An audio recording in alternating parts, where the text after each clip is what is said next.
Good evening, everyone. I'm Melissa Gilbert, President of the Board, and I'd like to welcome you to the September 14th, 2020 Education Committee meeting. As you've probably figured out, this meeting is being held through a Zoom webinar, and it's being recorded and live streamed. All participants have been muted upon entry. The board believes it's in the best interest, in our best interest and in the best interest of the students of the district to hear comments from members of the public.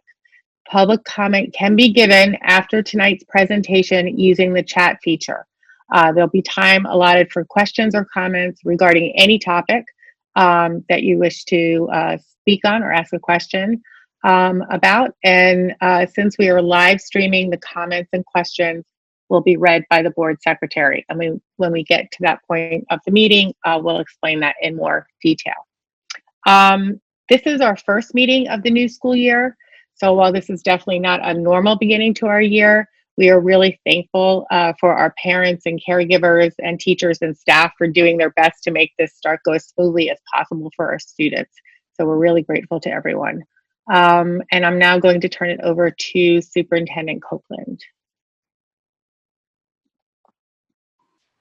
Thank you, Dr. Gilbert, and my welcome also to those who are joining us, to our staff, and also my appreciation for the hard work that people have put together for this during the summer for the opening of this most unusual opening of school.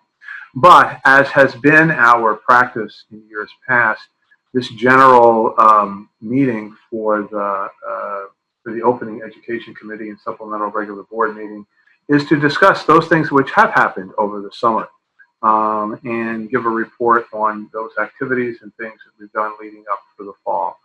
So before I turn it over to Dr. Jennifer Gaudioso, I'd like to welcome Dr. Alexis McGloin to her first official board meeting. She has her official Lower Merion virtual background behind her. Welcome, Dr. McGloin, and she's with us from here on out. So with that, Jennifer. Good evening, everyone. And Ms. Lapierre, do you mind sharing the screen? Thank you. And if you see our math supervisor, Nancy, in the waiting room, that would be great. So good evening. This evening we're talking, we have two topics. We're talking about summer programs. And this includes an update on summer programs that took place to support students. It also includes an update on some summer curriculum writing work that was done this summer. The next slide, please.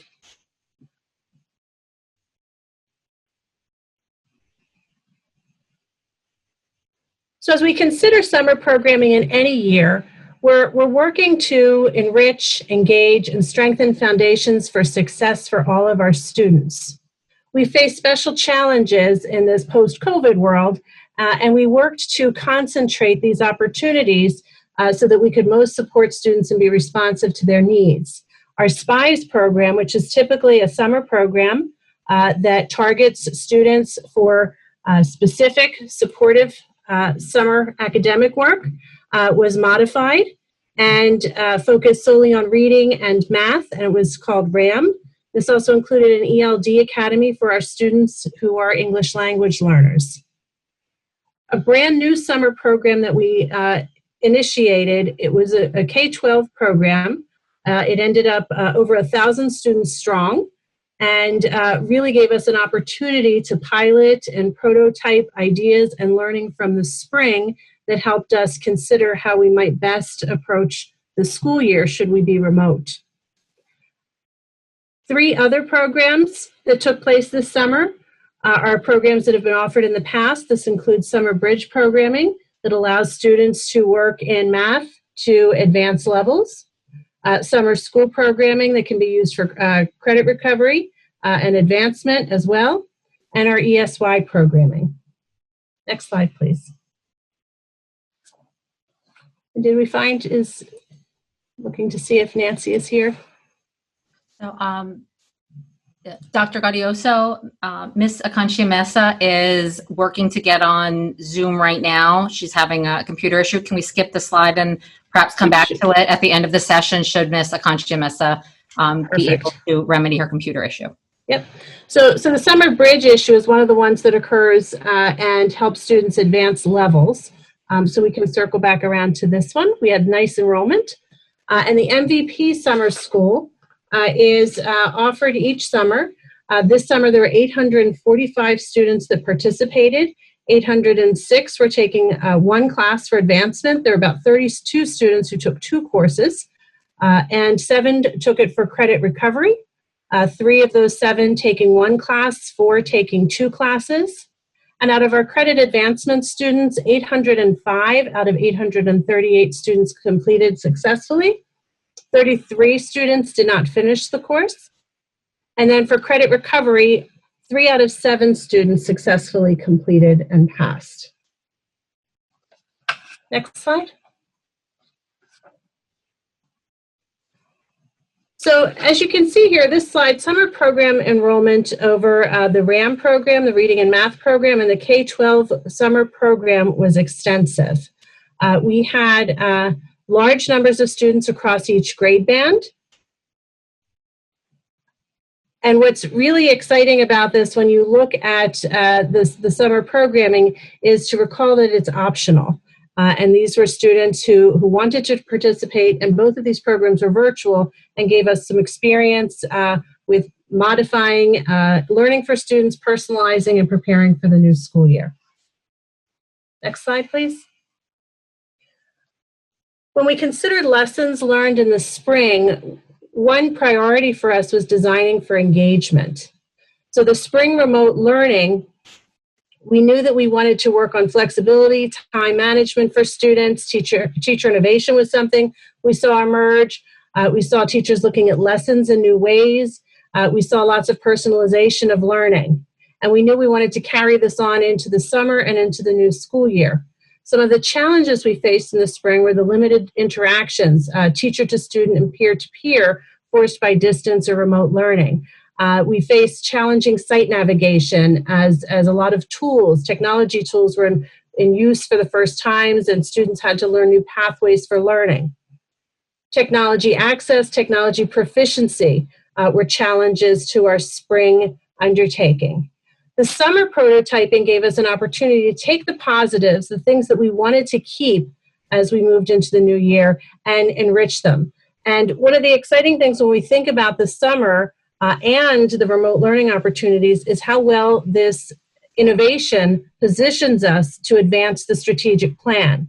Gave us an opportunity to look at choice and how we can increase the choice in learning tasks, Genius Hour opportunities, using creative and multimedia collaborative designs, looking at lesson review in ways that started to preview upcoming learning to strengthen students' readiness. Addressing the challenges that we faced in the spring, the summer programs designed for live interactions using Zoom and Collaborate. They worked on streamlining and using common organizational site features. PLCs, or professional learning communities, allowed teachers to work to align learning tasks, and it also really increased their collaboration and innovation together. And it also enabled us to apply the learning from the spring professional development. We had an opportunity to have national experts in to work with teachers, and teachers began some planning that carried through the summer and into the fall. The summer program allowed us to put that into action. Next slide, please. Okay, and Sean Bernadowitz is here to speak this evening about the RAM and ELD Academy. Mr. Bernadowitz? Good evening and thank you. So the RAM and ELD Academy targeted support in reading, math, and English language development for those students who had been receiving support during the school year prior to the closure. The RAM program enrolled 204 students. It had 24 teachers and 6 instructional assistants. ELD Academy had 26 students enrolled, 3 teachers, and 3 instructional assistants. Next slide, please. We had several goals as we opened up the summer programming. We really wanted to try to increase student independence. We were very grateful in the spring for the collaboration and the support that we received from parents and guardians as they supported their children. We really wanted to design a program that the children would be able to navigate as independently as possible. In order to do that, we kept our class sizes to a small number to increase the opportunities for direct instruction in small groups. We also capitalize on and leverage the support of the wonderful instructional assistants that we have in the district. Their role in the programs, both the RAM program and the ELD Academy, allowed teachers to have the instructional assistants take off small groups of students, or if a student was struggling with a concept, they could take them out into a breakout room, reinforce, review, and then have them rejoin the class. Next slide, please. In order to gauge our success in the RAM and ELD programs, the teachers in the RAM program identified 3 habits of mind from our strategic plan that we wanted to carry over and report on as we progress through the summer. They took the opportunity to weave in academic content with the reporting of progress. This was in alignment with the narratives that are familiar to our parents and guardians in our standards-based report card. Next slide, please. This is an example of a first grade RAM progress report. Some of the things that I noted in this was the highlighting of things such as the student demonstrated persistence in a very specific content area, such as decoding. So the teachers were helping to make the connections for the children that those habits of minds are things that really help them in the academic setting as well. The teacher talked about managing impulsivity, which is something that we work on with all of our young learners. And finally, she referenced striving for accuracy when we were talking about answering comprehension questions. Next slide, please. This is just a sample of a 5th grade RAM report. The teacher identified several of the habits of mind that the student demonstrated well during their time in the RAM program. It also took the opportunity to identify those habits of mind that they could continue to work on and develop as the year progressed. Next slide, please. Our ELD Academy, as I mentioned, was 26 students. These are all non-speakers. They're level 1 or 2 students who are just learning the language. One of the students took an opportunity to use his language skills to show his progress and also to express his appreciation. Ms. LePere.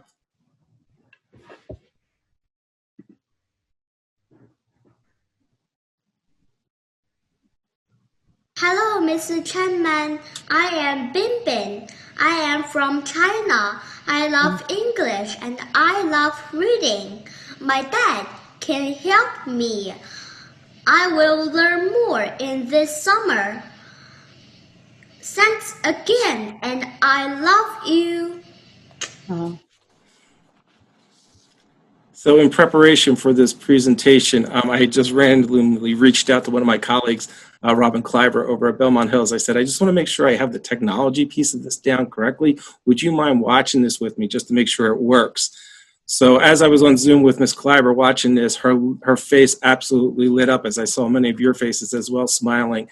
Bin Bin is one of her students, and she was just amazed to see how well he was progressing and how she was so excited to see him. Next slide, please.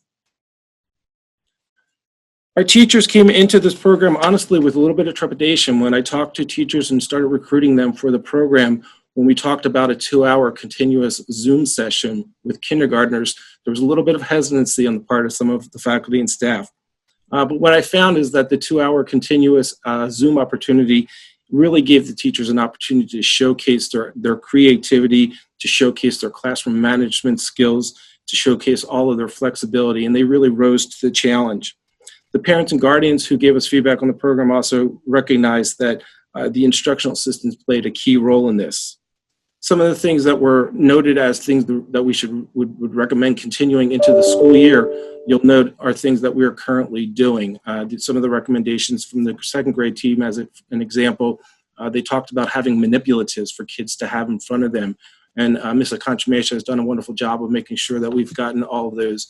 Dr. DeRosa has provided materials as well, manipulatives, common materials that we know that every child has in front of them, which really is helping the teachers as they launch into this new year. Next slide, please.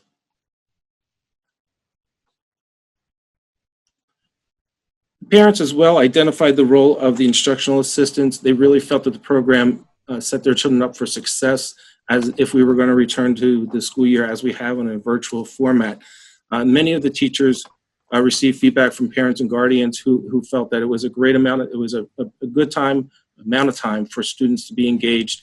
They really appreciated the way that the teachers took the time that they had allotted to them broke it up into smaller chunks so that it was manageable and accessible for the children. Next slide, please. Parents in our, back one, please.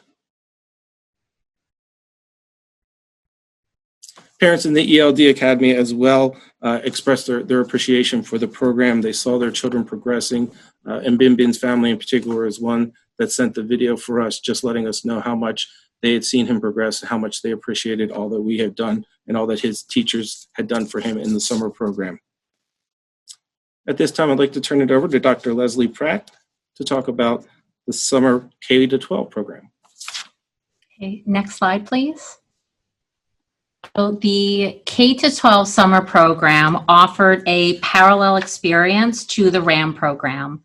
This particular program was open to all students in the Lower Merion School District who are rising first graders through rising 12th graders. The program served 1,051 students in total, and those 1,051 students participated in synchronous instruction on Tuesdays and Thursdays and Genius Hour on Wednesday for weeks. The program was supported by 70 teachers and by 14 instructional aides. And as the program found great value in our instructional aides, the K-12 summer program also allowed the aides to review information with students in SMOOPs. They facilitated breakout discussions. They helped students navigate digital transition as well as netiquette. The K-12 summer program was a part of the rapid response initiative that Mr. Copeland had pulled together to help us think about how we would support students should we be returning to school virtually. And this was a way to both provide support for students after emergency instruction that occurred in the spring. It was also a way to prepare both students and teachers for ways to be successful for new learning that would occur in the fall. So it allowed teachers to apply technology lessons from April and June learning. It allowed teachers to begin to apply concepts of essentializing that we did work on over the summer and put into place this fall. And it allowed teachers to apply concepts of virtual formative feedback that is dynamic. Throughout the program, we worked to maintain ongoing communication with parents. There was a feedback component of the program, and we also hosted a website to be able to entertain technical questions as well as be a source of contact should there be programmatic or curricular questions. So next slide, please. This summer program gave students an opportunity to experience of the some of the work that we put in place for this fall. So everything from how could we begin to create digital community through welcome videos? How do we increase comfort with various platforms? How do we create meaningful social environment? And we are designing virtual instruction. How can we think about our lesson plans in 15 to 20-minute increments, knowing that these were 2-hour blocks of time? So hearkening back to both Mr. Bernanowitz and Dr. Gaudioso's emphasis on design for engagement as a central premise of this program. Next slide, please. There was also thoughtful design pedagogically. So to think about what does it mean to design learning sites that are oriented with the end user in mind. What does it mean to design our and Google Classrooms so that ease of access and the limited number of clicks allows educators to invest their time and energy in inviting students into learning and less time into finding where the task or activity is. Getting into the habit of posting weekly learning overviews is something that we built off of the work of the teacher expectations team, that they had done some piloting work with what might a weekly overview look like. We tried to apply some of that really thoughtful work that was done throughout the reopening committee. Okay, next slide, please. In terms of what we learned and gained as a district, the opportunities to consider everything from the technical, like how are we going to get login information to students when we don't have them in front of us on the opening days of school, to how can we do instructional feedback in ways that are meaningful and engaging when teachers don't have the opportunity to glance over someone's shoulder. That kind of in-person, informal, formative feedback that is such a part of the everyday working of school. Next slide. So how do we know that this was worth our time? How do we gauge success of the program? As Dr. Gaudioso had pointed out earlier, this was a program where attendance was optional. And so we not only had a large number of students who participated in the program, we had students who consistently attended the program. And so on average, 91% of students who were enrolled as of July 14th participated in the program. Of those, approximately 95% of elementary students participated consistently. And consistent participation meant you participated in all 8 synchronous sessions and all 4 of the Genius Hour sessions. So our elementary students, when they were part of the program, they participated wholly and fully. On average, 75% of middle school students participated consistently. And we also had many middle school students who only missed 1 or 2. 60% of high school students participated consistently. And so for some of these students, they were drawn either to the Genius Hour or drawn to synchronous instruction. In terms of level of challenge, I just show you a small sample that's meant to work metonymically. So we have one small piece that represents the whole.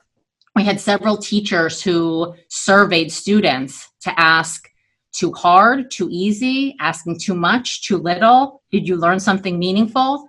And the feedback that students provided was the program seemed to be kind of just right.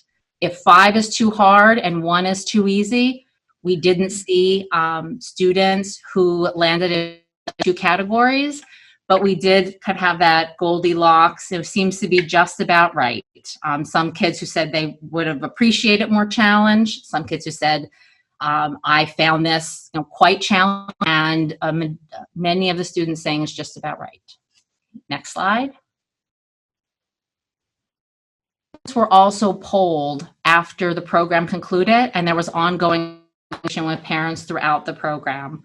I think a pretty telling graphic, which I will give the caveat of this graphic represents 283 responses, but this was also, the survey was shared to parents as people were experiencing a lot of survey requests. And so the parents who responded had shared that their child's experience was either very positive, which was about 52%, or positive, which was 46%. In terms of teachers' experience in the program, you'll notice that the blue on the teacher's experience slide is negative. You'll notice there is no negative. But on this slide, I wanted to highlight not just the things that we celebrate, but also the things that we hope to learn. So if we look at planning before the program, as well as the of teachers' virtual classroom, you'll notice the high amount of green. You'll notice the green bar is very tall. Teachers found that experience very positive. So we applied those understandings directly to our essentializing learning work and reopening in the fall. At the other 2 categories, using the virtual classroom to deliver instruction and providing feedback to students absent homework and grades, you'll notice it's still positive. The orange bar is positive, but the slope line is different. And so that is an area where even though we were still successful, we're asking what are ways that we can continue to give full feedback? What are ways that we can do even better in terms of instructional strategies and technology? Next slide, please. In terms of overall experiences, these are some quotes from our students, and these are secondary students who just wanted to share, this is what we thought of the program, here is what we found beneficial. Some of the information is small technical information, like, hey, the chat feature was used by my teacher to give formative feedback. I understand why it was used. I found that a little bit distracting. Are there other things we can do? To, oh my gosh, the poems we talked about were really wonderful. I'm really glad that we did it. So overall, the feedback that we got from students was really, next slide. We had largely positive feedback from our teachers or from our parents. And as we are reading through our parent feedback and looking for things that we did well, we're looking for spaces that we will. So one of the things that you'll notice, we had feedback about the exit tickets that occurred. We had a lot of feedback about academics and curriculum. And this is largely due to just the amazing work that the entire curriculum team did. So Lorraine DeRosa, Nancy Aconchia-Mesa, Jason Lilly, and myself, we spent a considerable amount of time building curricular frameworks and resources. And the academics, the curricular side of this program, was something that the entire curriculum team contributed to. And every piece of feedback about the curriculum was very positive. Next slide. In terms of students' overall experiences, the comment that I wanted to highlight is the penultimate comment on this slide, and it's the one comment that I allowed. I think my student got as much out of the experience, given that she really didn't want to do it, which I think is very telling for a summer program that's voluntary for high school students. The teachers were kind and matter-of-fact in feedback, and they moved on with learning without guilt tripping or getting bogged down by incorrectly or not submitted work, which is exactly the right approach for a non-mandatory summer program. My student was grumpy and not at her academic best, but she still got a lot out of it, which is a credit to her teachers who were outstanding. And I highlight this comment because even during this pandemic, a comment like this really highlights to engagement and our strategic plan. How can we meet learners where they are and work to provide them an education, not simply not simply grades, not simply markings for completion. Next slide. Two other pieces that I wanted to highlight in the feedback that we received from our parents were the idea of Genius Hour, which is really in alignment with our strategic plan. And I highlight this because our feedback provided different ways of thinking about Genius Hour, pointed us in some different directions. So you'll notice there are some parents who said, I wasn't sure how Genius Hour would work, but it turned out to be the best part of the program. There were other parents who said Genius Hour was, fabulous. I believed in it. And there are other parents who said, oh, I really like the idea of Genius Hour, but my child needs more structure. So as a district, what can we do to try to cultivate that natural curiosity that would make Genius Hour a really joyful experience for all of our students? And then there was considerable praise for technology. Some parents had suggested they wish they had more tutorials, which got the parent website that was created. And there was considerable praise for the difference between the summer program and the emergency technology work we had done in the spring. Next. And I'll turn it over to Dr. Gaudioso and Ms. Aconchia-Mesa. Thank you. Ms. Lapira, do you mind sliding back to slide 3, if you don't mind? Thank you. Okay. So this is the summer bridge program. I think it's one slide after this.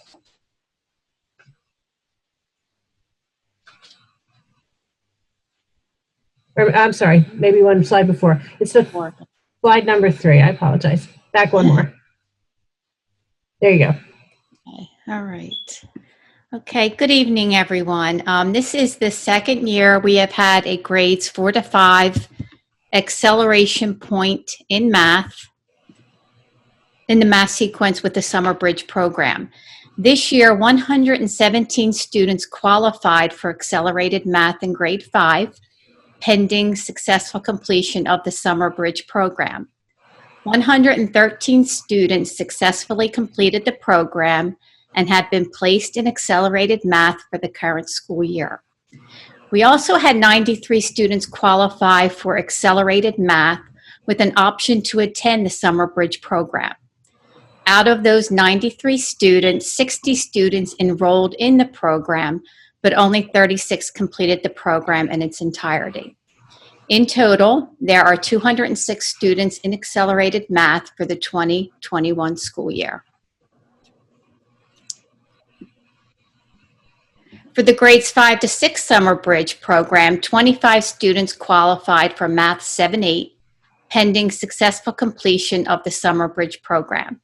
24 of the students successfully completed the program.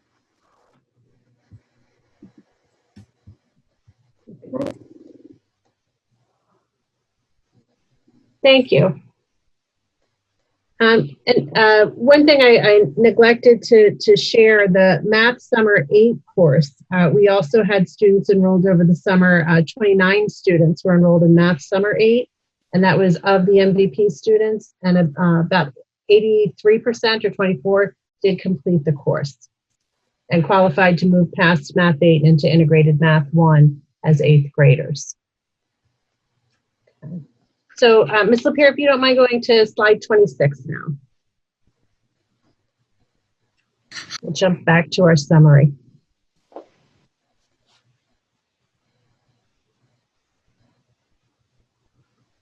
Thank you.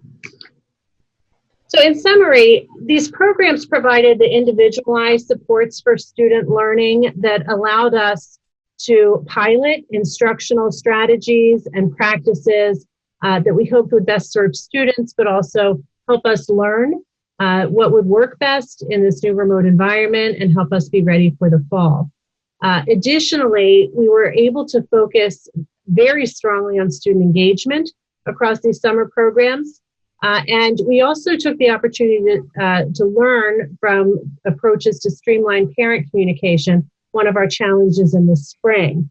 And Ms. Lapierre, if you don't mind clicking the site at the bottom here, one of the impacts on reopening was that the pilot sites that Dr. Pratt and her team and Mr. Bernatowicz and his team in the summer programs used were the platform and model for what we have designed for this year. So the virtual toolbox for families that is now on the district website is based on what was learned in the summer program. Okay, next slide, please.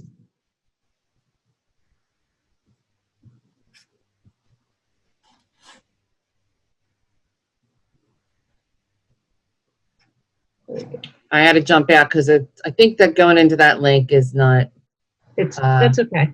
friendly to me. So let me just reshare. Okay.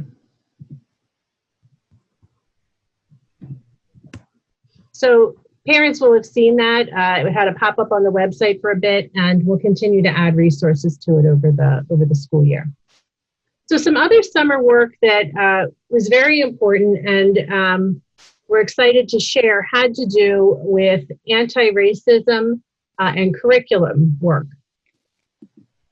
One of the most important things about this work is that it is in the context of long-standing work in the district. This is not something that is singular or in isolation. It is attached to many layers. One of the things I had shared when we first shared this presentation was that the equity work in the district is something that attracted me as a newcomer to the district. It is longstanding, it is across all systems in the district, and the dedication and commitment over a long period of time is one of the things that was most evident to me as a newcomer coming to the district in January. So the summer work is important and critical and really ties to many layers. And I think as Dr. Pratt's going to share in a minute, we're putting some of this work into the context of overarching district goals. So next slide. Okay, Dr. Pratt. Thank you. So as I begin speaking, I just wanted to frame some of the work and complement and build off of some of what Dr. Gaudioso was sharing. And one of the things that is important in this work is that every teacher who has contributed to this work this summer and over the course of the last several years is viewing this from a space of stance, not task. This isn't something to do to be compliant or to complete some abstract goal. This comes from a place of what can we do to invite students to think about their world and their place in it from spaces of question marks, not just periods. Some commitments that everyone attuned to are that this work is always hard, the work is sometimes uncomfortable, and the work is never optional. And so there are some challenging conversations that we are having as secondary humanity departments. And when those conversations become challenging, these are the commitments that we turn to keep us grounded and connected and work. The work that was done this summer has 2 entry points. So when we think about anti-racism work, there are 2 approaches that we took to this work curricularly. One is adding or amplifying content to remedy absences or erasures. And I think that's the way people typically think about anti-racist work. So in our curriculum, are there peoples or ideas or movements that are absent or not represented? How do we add those into the curriculum? I highlight the second bullet point because the work of teaching students can't just be addition, it can't just be adding on. So there are also ways that we are working to address multidimensionality and perspective in what's already taught. So what does it mean to take a historical event or a historical question or a primary document and invite an understanding of different perspectives on that piece of known history, on that piece of known literary study? And I highlight 3 pieces of ongoing departmental work related to anti-racism. So the first is summer work that the social studies departments at the secondary level committed to think about the arc of our social studies curriculum and what are the threads of anti-racist teaching that pervade the arc of students' experiences. There was also work that was done this year to focus on the development of a Black History elective. And there is ongoing work to support a Voices in African American Literature course, which was approved by the board last year, and it will run for the first time this fall. So next slide. I share this slide as a sample of the arc of secondary social studies work. During the professional learning days, during the first week in September, the entire secondary social studies team got together to talk not just about their work in amplifying the curriculum, but to think about how their work fit into a larger narrative arc of students' experiences throughout their school district career. So when we think about the 6th grade team's discussion, so 6th grade social studies is an ancient civilizations course. That team invested some pretty considerable time in thinking about the inclusion of Aksum following the study of the Kush Kingdom. And so we move out of Northern Africa and towards the Capes and Western Africa to talk about globalization and travel and the intersection of African culture with other spaces in the world, knowing students about the West African kingdoms in great detail in Global Studies 1. So to think about that thread of story that students will experience throughout their study. In 7th grade, thinking about framing early American experiences through specifically anti-racist lenses. And this is a discussion that came up when we were purchasing the new social studies textbooks. And we talked about what degree are we specifically working to include the story of indigenous peoples? What is the story and the conversation we are having regarding the West African kingdoms and the African peoples before we introduce the concept of slavery? So from a deficit stance. In 8th grade, The team worked to create the phrase "we the people," and they did this through some reading work on Stamped. And to support that work, a proposal to purchase Stamped is going to be forthcoming to the board. But to think about episodes from Stamped that work in conversation and contestation with aspects of our works, and to think about how does this invite us to read history in more complex ways. The high school teams gave us samples of how this work could evolve, from lessons to thinking about unit threads to amplifying and thinking about projects, as well as thinking about larger questions and themes that govern our work. Next slide. In addition to this overarching work, there was also dedicated to beginning the work of building a Black History elective. And so what I've included here is an overview of the timeline of this work. And I will share that the goal is to have a proposal for a new course to be offered 21-22 to be presented to the board time this winter. So this is a very fast track course, which is why there were so many very tightly packed meetings. You can see around the end of August, we paused from some of this work, and the plan is to reconvene in mid-September to pick up and continue this work. The team brought together not just teachers who were social studies teachers, we brought together other members of our community interested in the building of this course, and we also purposely solicited and sought out student feedback, which we will come back through our accordion design process to gather additional information. So you'll notice there is a full committee that designed this work, and then we reached out and got student feedback, kind of making that accordion bigger. We brought the work back to the full committee and then made some decisions and set a writing subcommittee to do some work that we will revisit in September. Now, if we can go to the next slide. These are some of the team members who are part of this full committee who did the summer work. And you can also see the writing subcommittee and see some of the draft of the program planning guide language. And I highlight the program planning guide language because this course is designed around the concept of excellence.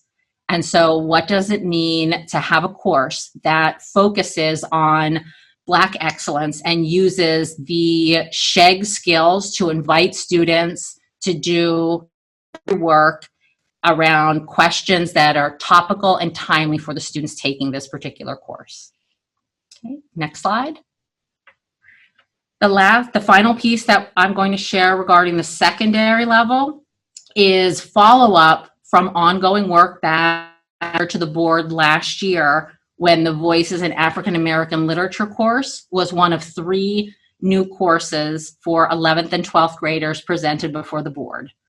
As teachers have been reading and preparing for that course, there has been some ongoing work with Ebony Elizabeth Thomas, who is a professor at the University of Pennsylvania and is also a critical race scholar, as well as a former English teacher and National Writing Project Fellow. So her work as scholar, as well as someone who has done the work of being a classroom English teacher, has really helped our teachers who are teaching the Voices in African American Culture to think about some of her areas of expertise, specifically how teachers handle traumatic historical events such as slavery when teaching literature, and how are people of color portrayed in literature, specifically through the focus of young adult readers. Her consulting work in supporting the Voices in African American Literature class are meant to begin in small focused ways, supporting teachers who are specifically teaching the new Voices in African American Literature course as they engage in conversations about race, power, and privilege, and as they prepare students to engage in those conversations. That work started over the fall, started in July, and it will continue through the fall. The ultimate goal is for this work to grow larger and emerge into embedded lesson study, as well as to support larger curricular and pedagogical conversations within the English department. And next slide. one of the ways that we are working towards this goal is through a book study. So the text that you see on the screen is the book Letting Go of Literary Whiteness, which is a fairly scholarly text, albeit brief. It is fairly scholarly. And one of the things that is that drew the team to this particular book is it takes many texts that are typical canonical high school texts, and it says, what if we look at these same texts that many of us have already studied and look at them from different perspectives in the study of the book to be specifically anti-racist. So it's not a matter of just changing every book, but how can we take some of the books that are in our canon and look at them differently? So that's one of the challenging discussions we're having right now. Okay. And I'd like to turn the presentation back to Dr. Gaudioso.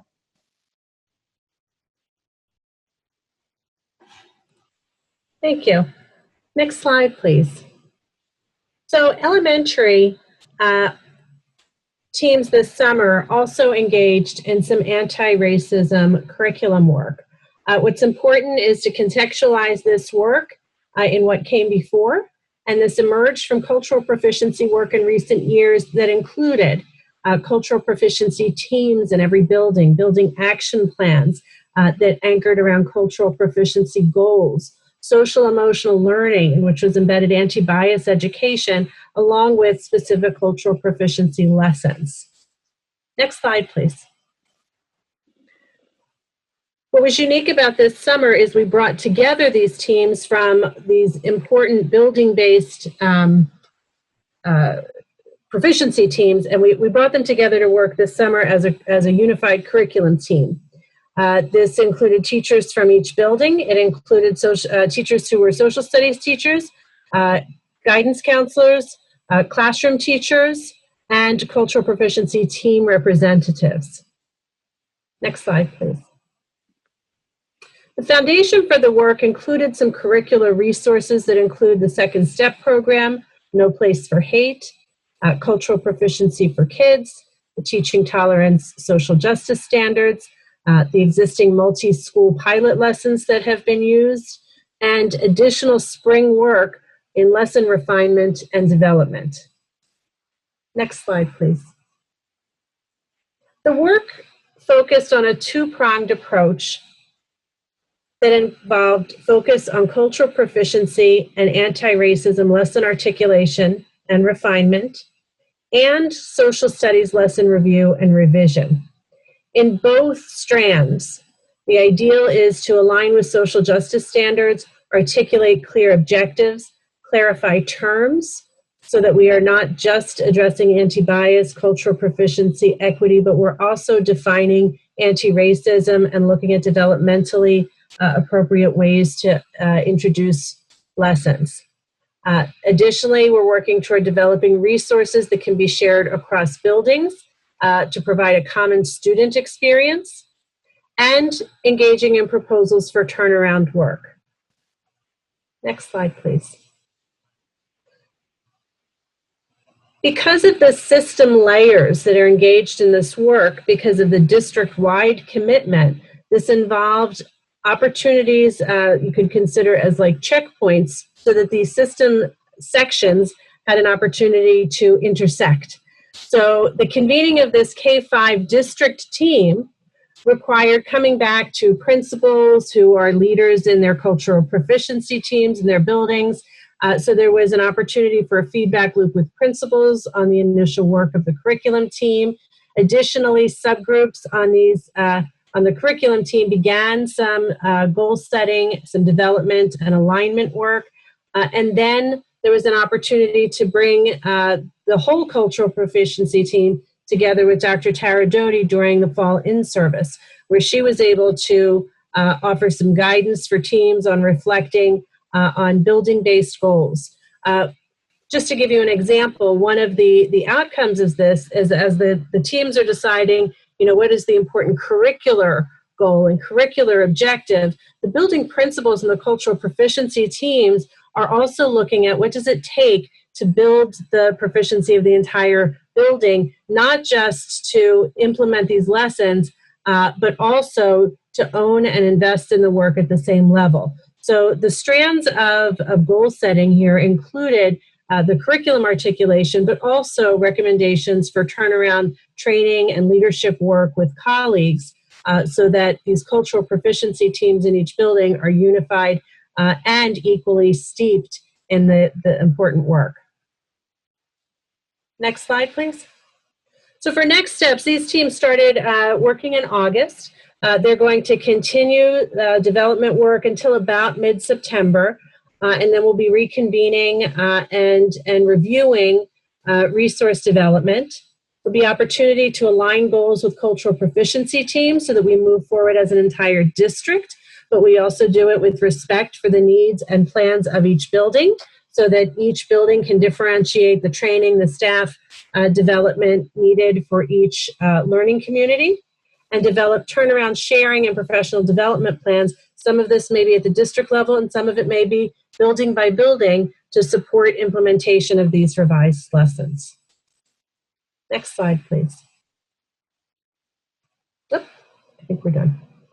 So what's exciting about the work, I thought I had one slide that said questions there.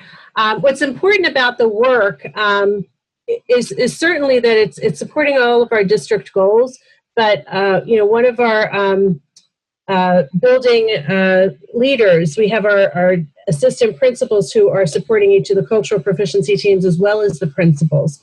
And it really has been an opportunity for conversation across all system layers, from curriculum to building leadership, to student support, to teacher staff development. So it really is exciting to be part of the conversation. And we realize this is work that is going to continue through the year. So in terms of next step, we'll be circling back around to at some point to share the work once teachers are able to finalize and develop those plans more fully. So thank you. And thank all of you for your hard work over the summer, the presentation this evening, and your continued commitment. Before I summarize the summer, are there any questions for the presenters or comments to the board? Dr. Gilbert? If board members want to raise their hands, I'd like to, in the meantime, second Mr. Copeland in thanking Dr. Gaudioso, Ms. Akana-Mamesa, Dr. Pratt, and Dr. B. It's nice to see everybody for the presentation. And I also want to just take a moment to say, to thank Superintendent Copeland for his leadership around the summer programs. It's my understanding that this was something unique or relatively unique to Lower Merion. And I think your leadership and all of the support of the folks here and all the people who were doing all the work that happens to make that, and all the teachers and all the parents and students. It's pretty amazing that we had that many students participating voluntarily and that we were able to use that as sort of piloting what would be happening in the fall. Should we be online, which of course we are now. So I think that was really wonderful and I want to thank you all for that. Are there any questions? I know this was a topic, I know these were topics at the recent curriculum committee meeting. I also want to say that I'm also very pleased to see the anti-racist curricular work that was going on this summer, which is, really impressive and particularly impressive with everything else that was going on. So I really appreciate that being prioritized. I'm going to start out with Ms. Kalish has a question. Thank you, Dr. Gilbert. I would just want to reiterate again, thank you for the presentation and especially thank you for all the hard work that's gone on behind this. I know that there was a lot of it behind this. My question is for Dr. Pratt, and I wanted to kind of dig in a little. I know you spoke some about the Developing the Voices in the African American Literature course, and I wanted to hear a little bit more about how you and your team are working to diversify the literature base for all of the English classes, writ large, whether or not a student is electing to go ahead and take an African American literature course, and whether perhaps we would be employing Dr. Thomas to help us with that, because she sounds like she's a really great resource for the district. So thank you for the question. So yes, I'm hoping that we will develop an ongoing relationship with Dr. Thomas. Her background as National Writing Project Fellow means her work comes from a place of inquiry, a stance. And so because the work is so grounded in what can we do together, what questions do we have, and is really relational, it is something that we'd like to grow across the department. And it's also part of the reason why we're starting all with come together with the group of teachers doing an African American literature course. Let's build trust. And then as people see that trust being built, then bring it out to the larger English department. We also do have plans that will be brought before the board very soon to rethink about our 10th grade course. So the 10th grade English course is being revised over the course of the next year to year and a half.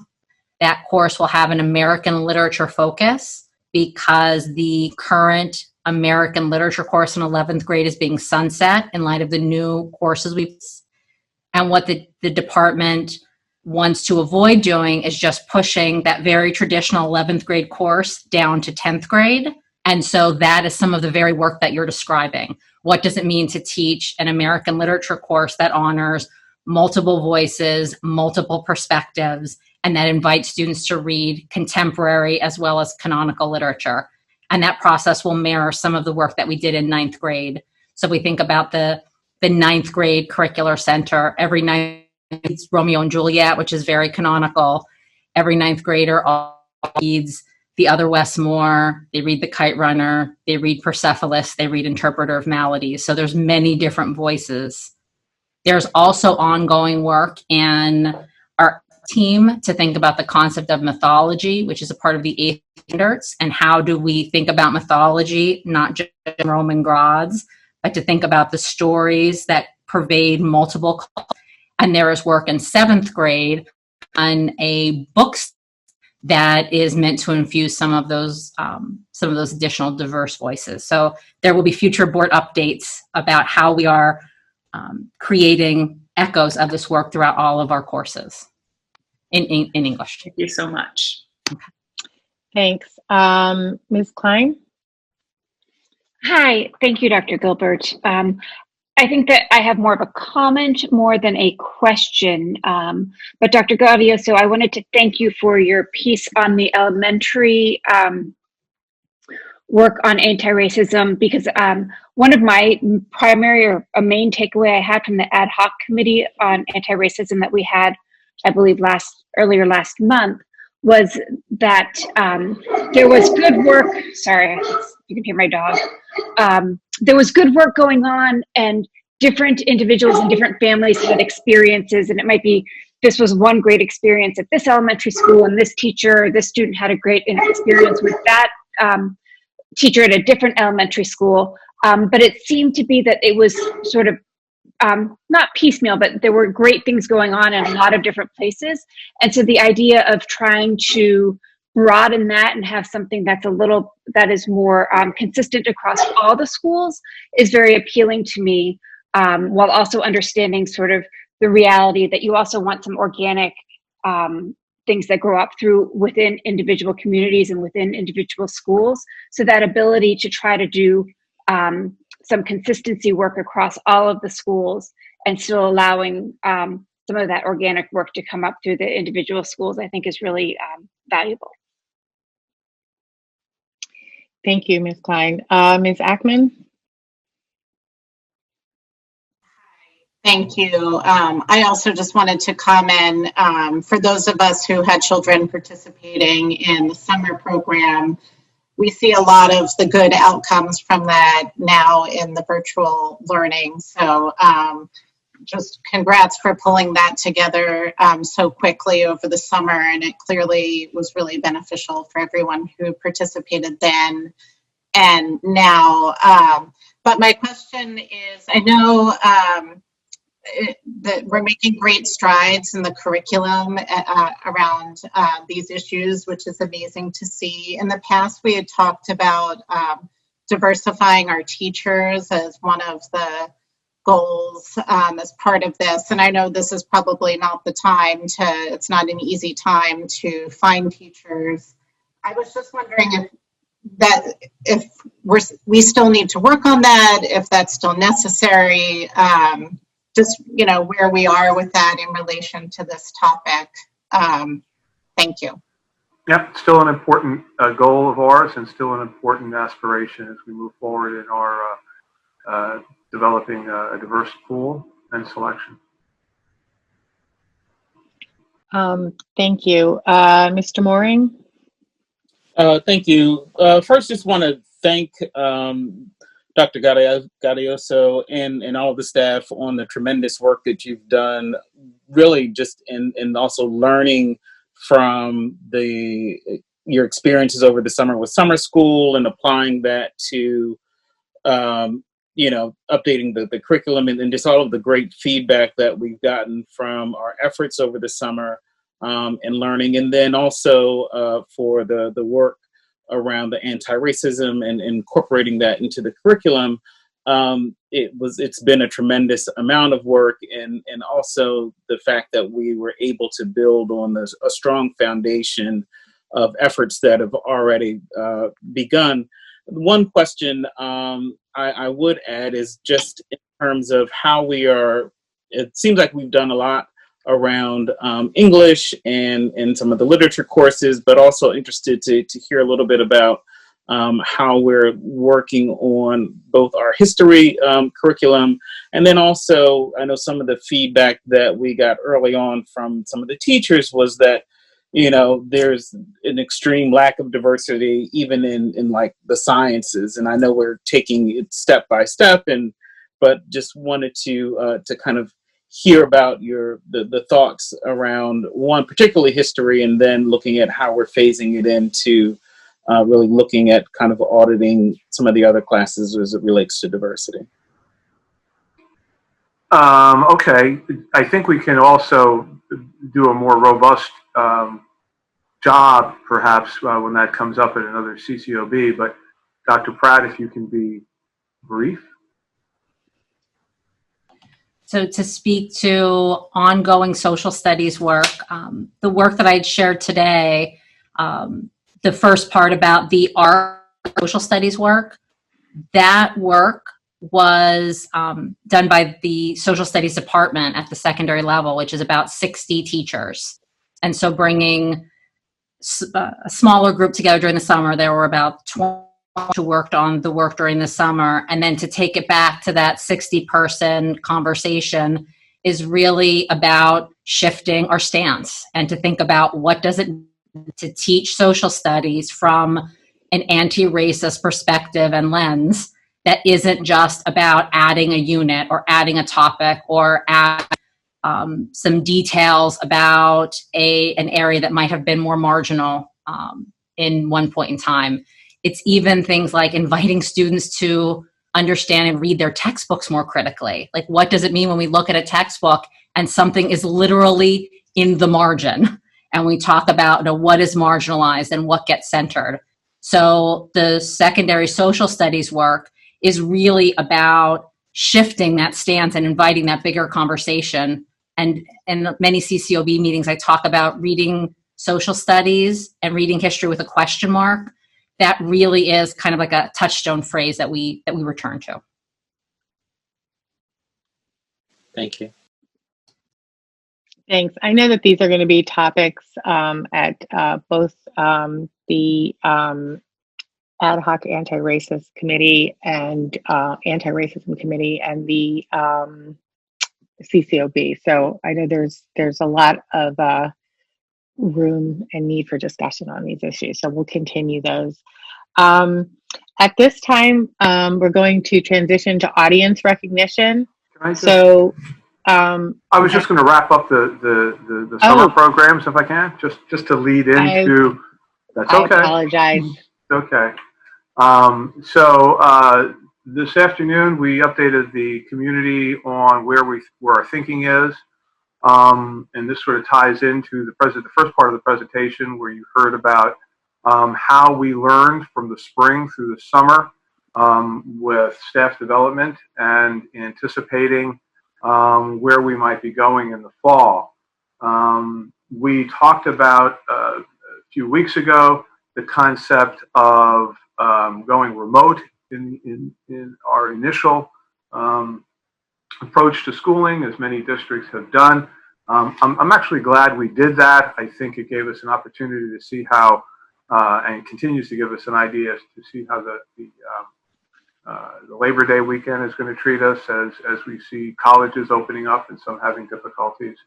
So in discussions with folks from CHOP and also from Montgomery County Department of Health, what we're looking at is a phased-in program beginning, well, it's already begun. We've had today was the first day that we had some special needs students in the building. So as I was giving Dr. McGloin a tour of some of our secondary schools, we could see students in the building, and that was a good thing to see, and teachers working with students. That's going to continue. We are looking at really our trickiest part of the elementary program is our half-day kindergarten program, and trying to make sure that those students have as valuable an experience as we can as our youngest learners.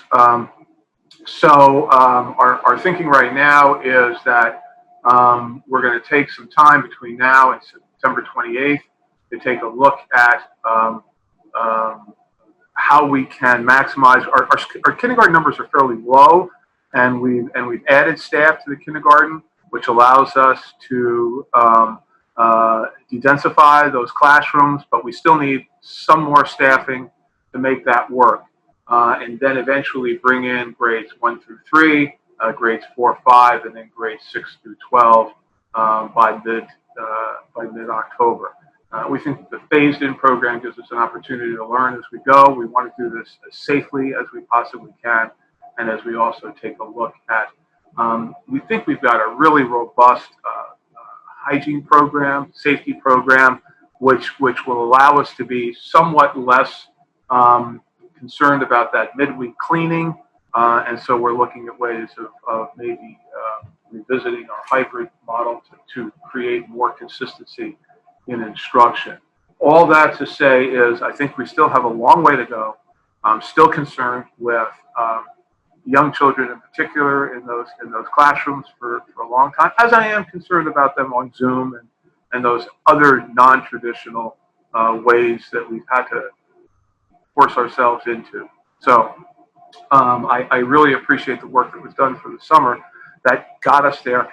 And you know what? It also taught us that there are some things when we return to a full school that we learned about technology, we learned about bringing the world into our classrooms that we don't want to lose. I think that's an important part of going forward too. That completes my end of it. Thank you, Superintendent Copeland. So now we're going to move into audience recognition or public comment. And what we're going to do is in just a moment, Ms. LaPera will open up the chat function. And if you want to ask a question or make a comment, please make sure to include your full name and where you live, generally where you live in the district. She will give you 10 minutes. There's going to be a clock, I think, that comes up to count down the 10 minutes. So we'll take a break at that time as well for those of you who are not writing comments or questions. And Ms. LaPera is going to read them since we're in this format right now. So do you have anything you wanted to add to that, Ms. LaPera?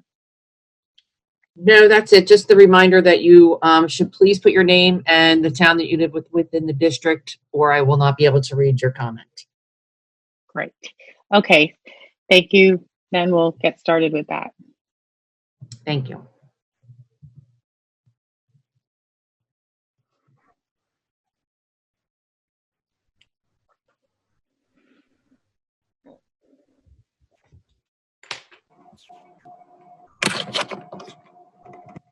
Okay, welcome back, everyone. I think Ms. LaPera. Hi. Where? Oh, there. Sorry, I just popped back on. Your square moved somehow, and anyway, I think Ms. LaPera is going to begin to read the comments. Yes. Katie Calabrese from Wynwood. First of all, solid work on the anti-racism curriculum. It sounds like great strides have been made, and I look forward to seeing it implemented. You should be proud. Second, regarding the reopening timeline, can anyone comment on when we'll have more details on which hybrid option will be used and whether the district will require face masks versus gaiters or shields? A lot of parents are happy, but also still anxious. Thanks. Then we have Cheryl Masterman, Villanova. I completely support the AM PM model of the students returning to the buildings. Her name is at the end. So on September 3rd, Lmsb families received a solicitation from Right at School, a for-profit provider of school enrichment plans, offering full and half-day programs at the Lmsb administration building. Who approved this program? Sorry about that. Which criteria, if any, was used to determine health risks? Why did any such criteria differ from the standards to determine reopening LMSD schools? The cost of a 5-day Right at School is roughly $12,000 a year, far more than the LMSD families in need can afford. Were Right at School programs offered to such families for free or at reduced costs? If not, why not? When was the commercial relationship between LMSD and Right at School undertaken? Are the financial terms disclosed? Jamie Selway in Haverford. Carolyn Giordano, Narberth. How are LMVA students participating in morning meeting and specials when the hybrid models open? Currently, they do not have assigned teachers, workbooks, or complete modules. Homeschools have been very supportive as such. How this person have that? Vicki Doherty, Wynwood. When can we expect a decision on what the hybrid model will look like? And when will we know which days or AM, PM our individual children will go so that we can plan accordingly for work schedules? Thank you. Melissa Rand from Penn Valley. When will the cohorts be announced so we can play accordingly regardless of what hybrid is chosen? Many of us are in neighborhood pods now and are utilizing the structure for childcare. If we determine that our children are in different cohorts, we will need our other arrangements for the out-of-school days. The more notice on these cohorts, the better. Christina Let me speak to the hybrid. So again, our hybrid model that we've had has been out there for some time. It was based on some recommendations from PDE. What I've asked the group to do is our reopening committees to take an additional look at it, because we believe that our cleaning methods will not necessitate that extra day.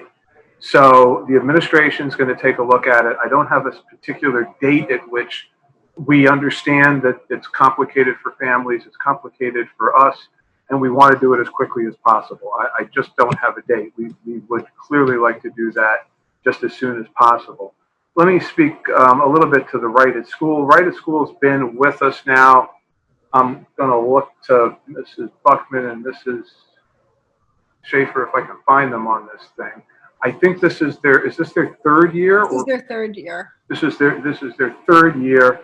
There was a committee of folks who went through a fairly rigorous process and chose Right at School. There is also information on our website about the state child care support program that will help families in need. So, Amy, is that right on our front page? On the COVID-19 back to school page, there's an article about child care subsidies. So if you just scroll down. And the Right at School people had to submit a health and hygiene plan, I believe, to Terry Quinlan to get improved. My assumption is that LMVA students do have Monday morning meeting, and I encourage somebody who's not getting that information to contact that office. I'm sorry, go ahead. Can I just add, just I want to make it clear that that there was a request for proposals, that it went through a whole Yes. process. Yes. That's where the committee came from. So there were, anyway, okay, thanks. Okay. There are still the ones that say the same thing. So do you want me to read them if they have the same? I think you have. Yes. Okay. Mhm. Christina Chang, Penn Valley. Thank you, Mr. Copeland, for announcing the phased reopening today. Your email stated the school district is still considering Monday/Tuesday and Thursday/Friday cohorts as versus AM/PM classes. Please provide more details about this decisioning process and how can parents give additional input before the final decision is made. Will there be a board vote, or your recommended phase and plan will go into place assuming COVID metrics in the region will not decrease significantly, such as 10% increase, as Dr. Rubin has advised? Will parents be invited to future Zoom sessions that CHOP Policy Lab may have with the school district? Can parents submit questions to the CHOP Policy Lab in a Zoom meeting similar to the September 3rd meeting? We have Robin Knight from Wynwood. My rising second grader was in the RAM and class was very small, limited number of hours in front of screen. There were also additional teachers that joined for breakouts. I am not seeing that replicated now. I feel we are at a very basic level of my second grader trying to create and navigate slide decks while using a mouse and keyboard for the first time. This is not sustainable. I have no idea how our teacher maintains such a positive attitude in what is a mess. Rick Traley's from Narberth. Once the high school students go back into school, what will happen to the Right at School program currently operating there?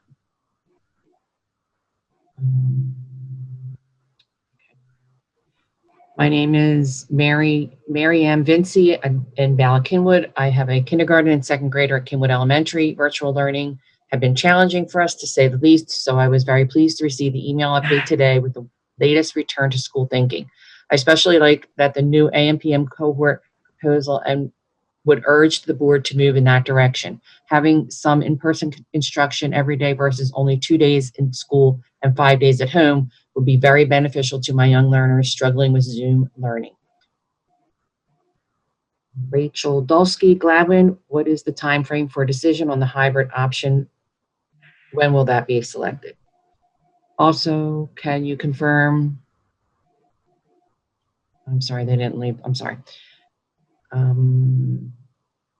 Amy and Ben Lester from Marion Station. Superintendent Copeland noted that there was a lot more work to be done and more staffing needed for the youngest learners, but the email today has also implied the kindergartners were going back 2 weeks from today.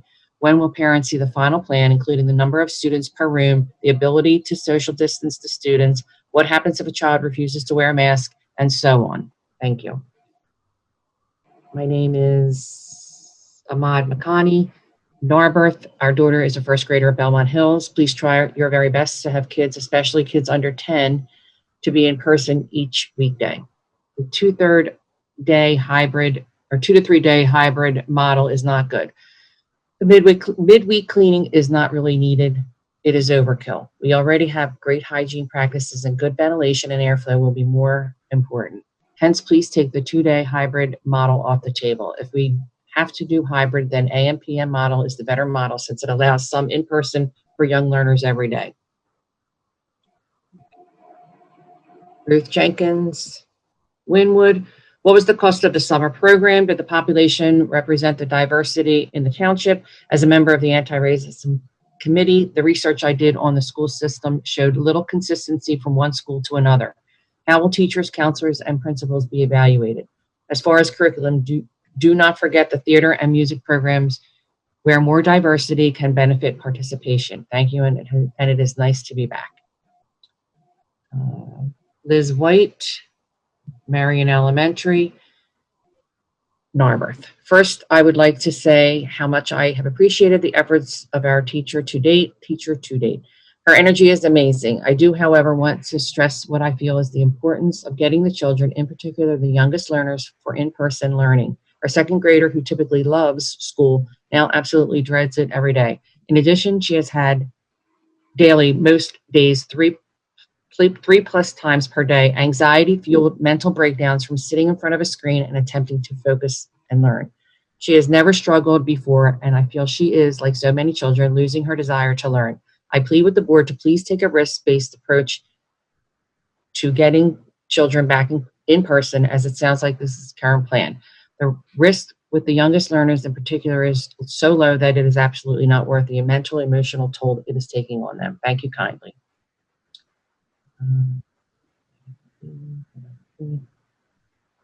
Carrie Burns Villanova, what factors are being weighed to decide on which hybrid plan we would use? Would you consider a transportation survey to see those capable of driving in or walking to school could temporarily waive their right to transportation to concentrate on those who require it?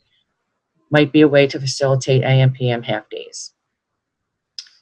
Katie Daly from Penn Valley, how will the school district determine whether the original hybrid model on the new AM versus PM method be utilized, and when will the decision be announced? Parents need time to make child care plans based upon this decision, and it's only a few short weeks away. Thank you to LMSD and the board for all their hard work making plans to get our children back to school. Leave it. Peter Solrich, Haverford. I am very curious to understand if the district has been communicating with the Montgomery County Board of Commissioners about reopening plans and timing. At the most recent commissioners' press conference on September 9, Commissioner Arkush had some stark and alarming things to say about the case trends in Montgomery County. Some direct quotes from Commissioner Arkush are as follows. Folks, I have to tell you right now we are moving in the wrong direction. We must really take this seriously and redouble our efforts to suppress this virus. Steadily since the beginning of August, our case numbers have been rising. By every measure, every single number has increased. This week, our positivity rate is 3.17%. We were below 3% for a number of weeks, and we are still below 5%. But this is a very worrisome trend. If parents want their kids to get back to school or back to the playing field, we have got to get these numbers down. Hold on, we have to move on.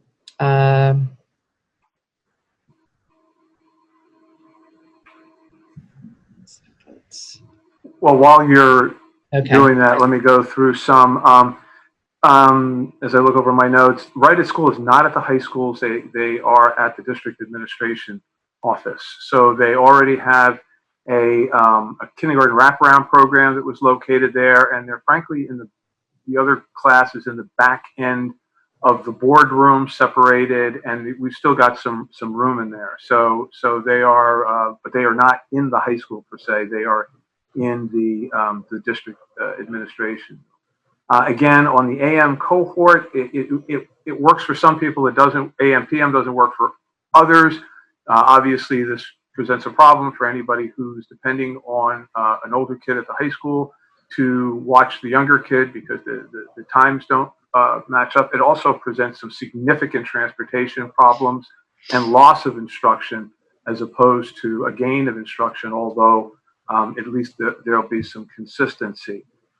In terms of drivers and walkers, we do plan to not only ask people to maybe consider bringing their lunches if we don't do the AM, PM, because if we do that, then there won't be a regular lunch period. We might do box lunches and send lunches home, but there wouldn't be an in-school lunch period for anyone. In terms of driving and walking, we will ask people to do that, and we're exploring expanding our walk zones. I shouldn't say that.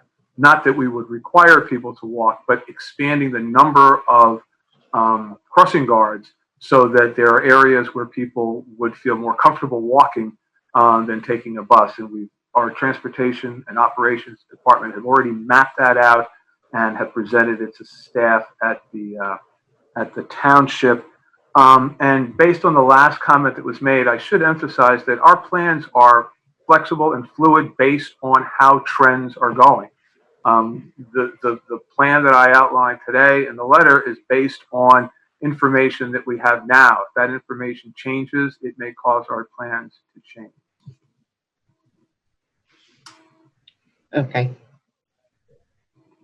Melinda Donahoe from Rosemont. We were thrilled to learn today about the districts making the decision to move to the hybrid model. I am interested to learn more about the plan for school activities in the hybrid model. sports clubs, music. Thank you. Ruth Jenkins, Winwood, half-day kindergarten has racist consequences. Randy, I'm sorry.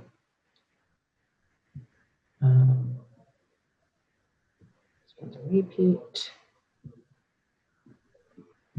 And that's it, we're done. Thank you. Thank you. Okay, great, thank you.